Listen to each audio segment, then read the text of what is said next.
Today in this ASMR video, I'm going to be reading a little bit of the book Outliers, The Story of Success by Malcolm Gladwell. I'll be continuing to read chapter 2. So I've read a little bit up to chapter 2.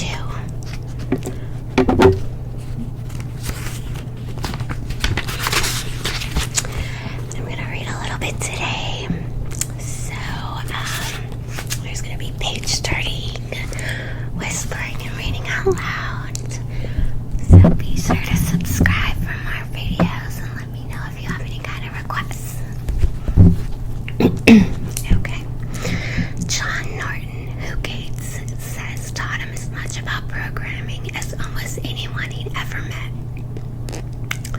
Those 5 years from 8th grade to the end of high school were Bill Gates' Hamburg, and by any measure, he was presented with an even more extraordinary series of opportunities than Bill Joy. Opportunity number 1 was that Gates got sent to Lakeside. How many high schools in the world had access to a time-sharing terminal in 1968? Opportunity number 2 was the mothers of Lakeside had enough money to pay for the school's computer fees. Number 3 was that when the money ran out, one of the parents happened to work at C-Cubed, which happened to need someone to check its codes on the weekends, and which also happened not to care if weekends turned into weeknights.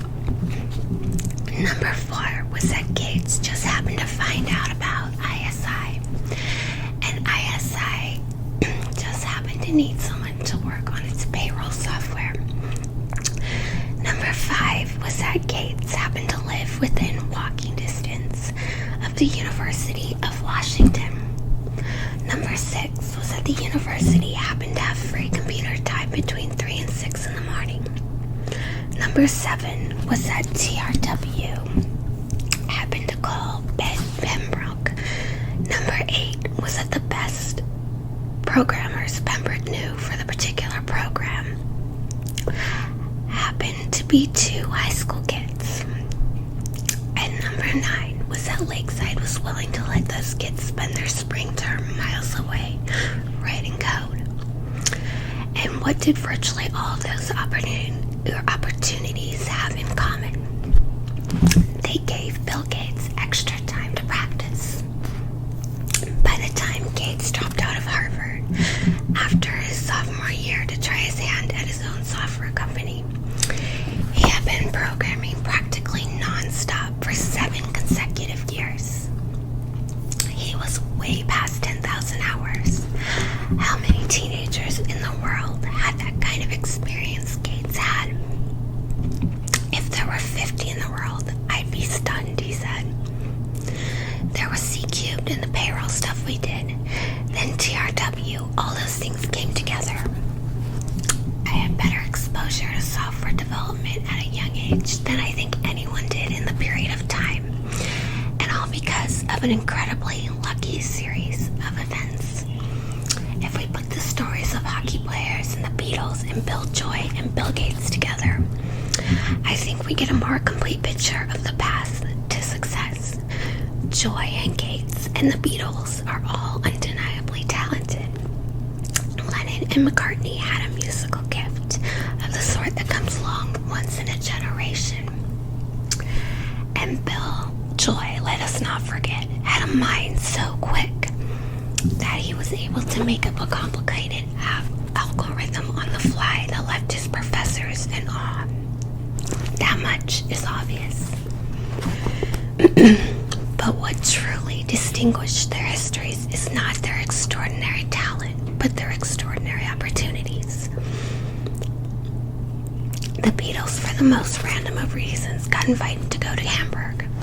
Without Hamburg, the Beatles might have taken a different path. It was very lucky, Bill Gates said at the beginning of our interview. That doesn't mean he's brilliant or an extraordinary entrepreneur. It just means that he understands what incredible good fortune it was to be at Lakeside in 1968. of the Outliers we've looked at so far were the beneficiaries of some kind of unusual opportunity. Lucky breaks don't just seem like the exception with software billionaires and rock bands and star athletes. They seem like the rule. Let's give you one final example of the hidden opportunities that Outliers benefit from. Suppose we do another version of the calendar and analysts we did in the previous chapter with hockey players. Only this time looking at birth years, not birth months. To start with, take a close look at the following list of the 75 richest people in human history. The net worth of each person is calculated in current US dollars. As you can see, it includes kings and queens and pharaohs from centuries past, as well as contemporary billionaires such as Warren Buffett and Carlos Slim. And I'm going to show you this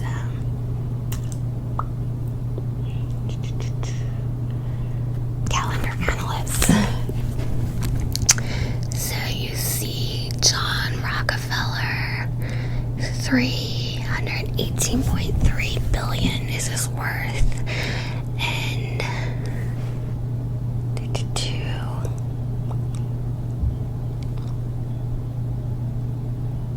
yeah, it just shows a bunch of different names. Andrew Carnegie, Nicholas II of Russia, William Henry Vanderbilt, Osam Ali Khan Asaf Chow, Andrew W. Mellon. It basically in this chart just shows their worth. Doesn't show their birth dates or anything. Okay. Do you know what's interesting about this list of the 75 names? An astonishing 14 are American born within 9 years of one another in the mid-19th century. Think about that for a moment. Historians start with Cleopatra and the pharaohs and comb through every year in human history ever since, looking in every corner of the world for evidence of extraordinary wealth. And almost 20% of the names they end up with come from a single generation in a single country.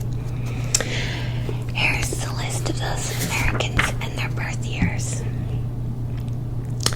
John D. Rockefeller, 1839. Andrew Carnegie, 1835. Frederick Weyerhaeuser, 1834. Jay Gould, 1836. Marshall Field, 1834. George F. Baker, 1840. Hetty Green, 1834. James G. Fair, 1831. Henry H. Rogers, 1840. J.B. Morgan, 1837. Oliver H. Payne, 1839. George Pullman, 1831. Peter Errol Brown Whitner, 1834. And Philip Danforth Armour, 1832.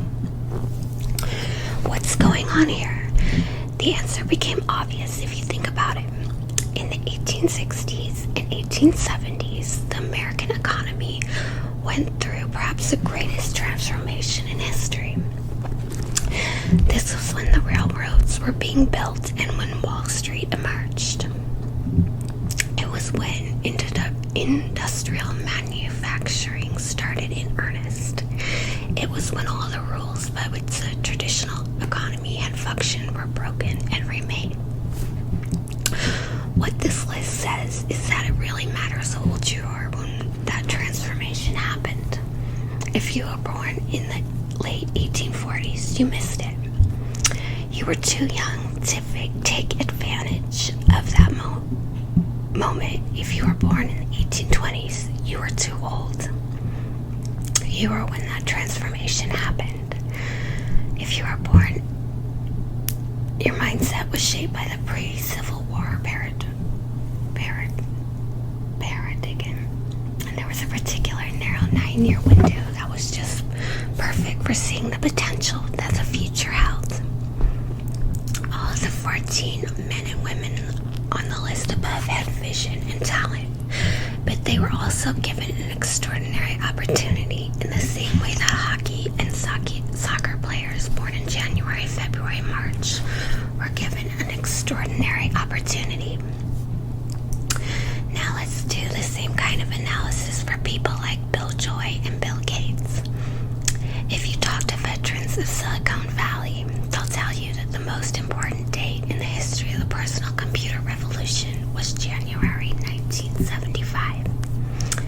That was when the magazine Popular Electronics ran a cover story on an extraordinary machine called the Altair 8800. The Altair cost $937.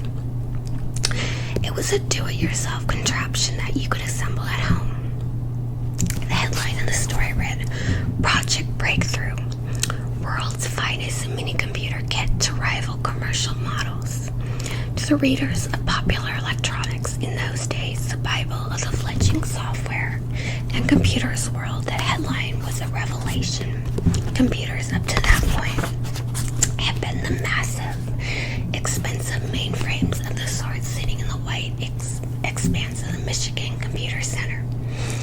For years, every hacker and electronics whiz had dreamt of the day when a computer would come along that was small and inexpensive enough for an ordinary person to use and own. That day had finally arrived in January 1975. Was the dawn of the personal computer age. Then who would be in the best position to take advantage of it? The same principles apply here that applied to the era of John Rockefeller and Andrew Carnegie. If you're too old in 1975, then you've already had a job at IBM out of college. And once people started at IBM, they had a real hard time making the transition to the new world. Says Nathan Myhrvold, who was a top executive at Microsoft for many years. You had this multi-billion-dollar company making mainframes, and if you were part of that, you'd think, why screw around with these little pathetic computers? That was the computer industry to those people, and it had nothing to do with this new revolution. They were blinded by that being the only vision of computing. They made a nice living. It's just that there was no opportunity to become a zillionaire and make an impact on the world. If you are more than a few years out of college in 1975, then you belong to the old paradigm. You had just bought a house, you're married, a baby is on the way. You're in no position to give up a good job and pension from some pie in the sky $397 computer kit. So let's rule out those born before, say, 1952. At the same time, though, you don't want to be too young. You really want to get in on the ground floor right in 1975, and you can't do that if you're still in high school. So let's also rule out anyone born after, say, 1958. The perfect age to be in 1975, in other words, is old enough to be a part of the coming revolution, but not so old that you missed it. Ideally, you want to be 20 or 21, which is to say born in 1954 or 1955. There is an easy way to test this theory. When was Bill Gates born? Bill Gates, October 28th, 1955. That's the perfect birthday. Gates is a hockey player born on January 1st. Gates' best friend at Lakeside was Paul Allen. He also hung out in the computer room with Gates and shared these long evenings at ISI and C-Cubed. Allen went on to found Microsoft with Bill Gates. When was Paul Allen born? Paul Allen, January 21st, 1953. The third richest man at Microsoft is the one who has been running the company on a day-to-day basis since 2000. One of the most respected executives in the software world, Steve Ballmer. Ballmer's birthday. Steve Ballmer, March 24th, 1956. Let's not forget a man every bit as famous as Gates, Steve Unlike Gates, Jobs wasn't from a rich family and he didn't go to Michigan like Joy. But it didn't take much investigation of his upbringing to realize that he had his hammer too. He grew up in Mountain View, California, just south of San Francisco, which is the absolute epicenter of Silicon Valley. His neighborhood was filled with engineers from Hewlett-Packard, then as now one of the most important electronic firms in the world. As a teenager, he prowled the flea markets in Mountain View where electronics hobbyists and tinkers sold spare parts. Jobs came of age breathing the air of the very business he would later dominate. This paragraph from Accidental Millionaire, one of the many Jobs biographies, gives us a sense of how extraordinary his childhood experiences were. Jobs attended evening talks by Hewlett-Packard scientists. The talks were about the latest advance in electronics and Jobs exercising a style that was a trademark of his personality, colored Hewlett-Packard engineers and drew additional information from them. Once he even called Bill Hewlett, one of the company's founders, to request parts. Jobs not only received the parts he asked for, he managed to wrangle a summer job. Jobs worked on an assembly line to build computers and was so fascinated that he tried to design his own. Wait, Bill Hewlett gave him spare parts? That's on a par with Bill Gates getting unlimited access to a timeshare terminal at age 13. It is if you were interested in fashion and your neighbor when you were growing up happened to be Giorgio Armani. And when was Jobs born? Steve Jobs, February 24th, 1955. Another of the pioneers of the software revolution was Eric Schmidt. He ran Novel, one of Silicon Valley's most important software firms, and in 2001, he became the chief executive officer of Google.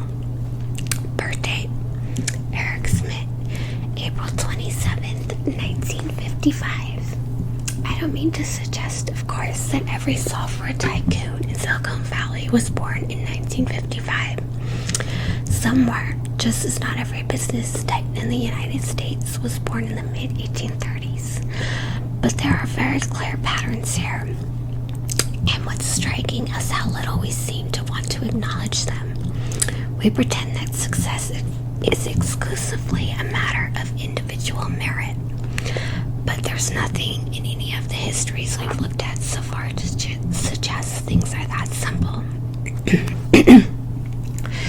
There are stories instead about people who were given a special opportunity to work really hard and seized it, and who happened to come of age at the time when the extraordinary effort was rewarded by the rest of society. Their success was not just of their own making, it was a product of the world in which they grew up. By the way, let's not forget Bill Joy. Had he been just a little bit older, and he had to face the drudgery of programming with computer cards, he says he would have studied science. Bill Joy, the computer legend, would have been Bill Joy, the biologist, and had he come along a few years later, the little window that gave him the chance to write the supporting code for the internet would have closed. Again, Bill Joy, the computer legend, might well have been Bill Joy, the biologist. When was Bill Joy born?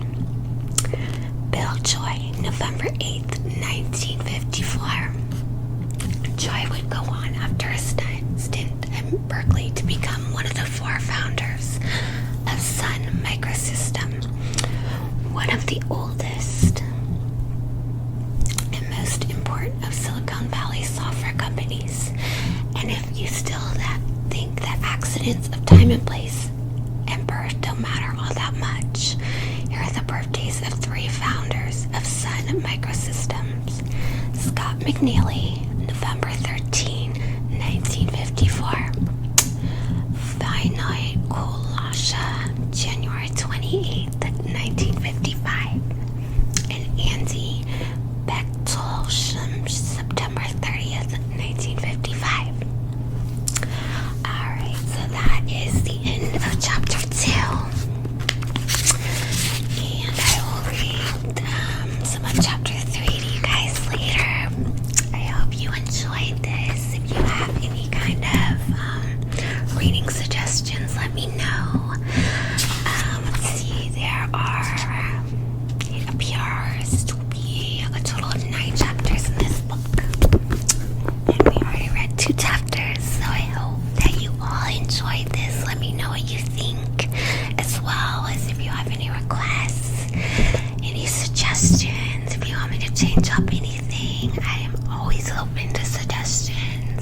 100 subscribers, and I've only been doing this for a little under 2 months. So I just want to say thank you so much for supporting me along this ASMR journey.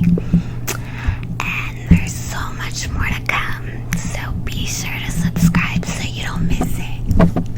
And I appreciate you all, and I will see you all very, very soon.